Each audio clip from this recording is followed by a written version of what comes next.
Chapter 12, Hellenistic period. So we come upon Alexander the Great and his dad.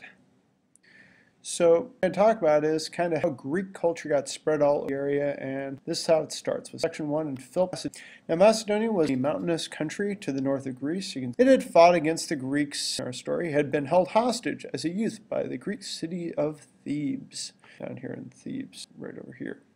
And he believed it was his destiny to unite, kind of it was. So talk about Philip, we got to start talking about how he ended up going ahead and unite, because some of it was a little bit underhanded. He was determined to unite the Greeks, and he did this and improved the army. He did a full-time paid job, so people were better trained and such. He developed the phalanx military formation, and that was very to that in a minute. He developed barrels like longer spears. The video that just kept marching like a bristling, the way it was described. He used gold to weaken city-states by wars, so it paid off one faction to fight another faction. And he also married several times to build alliances. So he had a bunch of different methods of the Greeks to unite or divide and then unite under him. Now Demosthenes, he was in Athenia. Basically, Philip was bored him. They liked what he was selling. Still, they went ahead and they fell for Philip's sort of plan. When Philip invaded, the Greeks was too small to stop him. He had planned a campaign against him, but he died. I'll deal with that a little bit later. And Alexander's son took over. Now, Alexander the Great, obviously one of the great military commanders in history, he had Macedonia and Greece at the age of 20. Wow, that's pretty young. And by that time, he was an experienced soldier. Alexander was strong, good-looking, and smart. He had studied with Aristotle and had learned many subjects from him.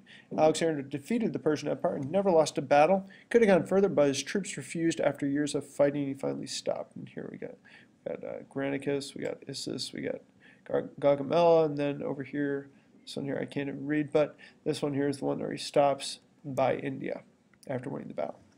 Now, Alexander tried to unite his people. That had a bunch of different people. Remember, the Persians believed that their ruler was kind of like a god.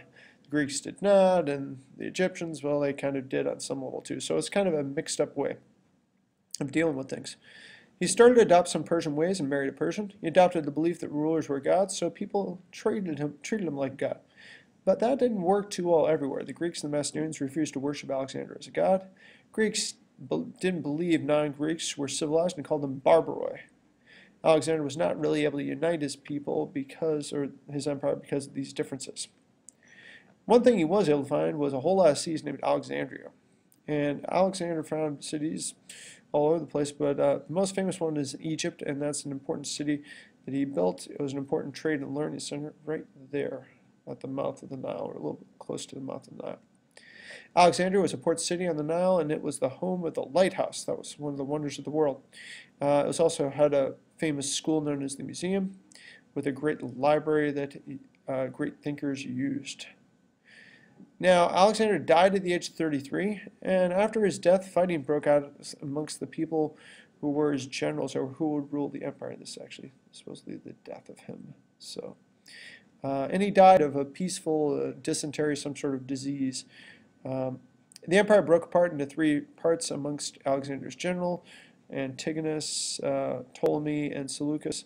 They basically kind of divided everything up together and went back to its original rulers. Sparta and Athens became independent again.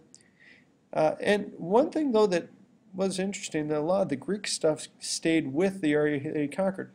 Used the Greek language, used Alexander's images on coins, trade increased since they all spoke the same language and used similar coins.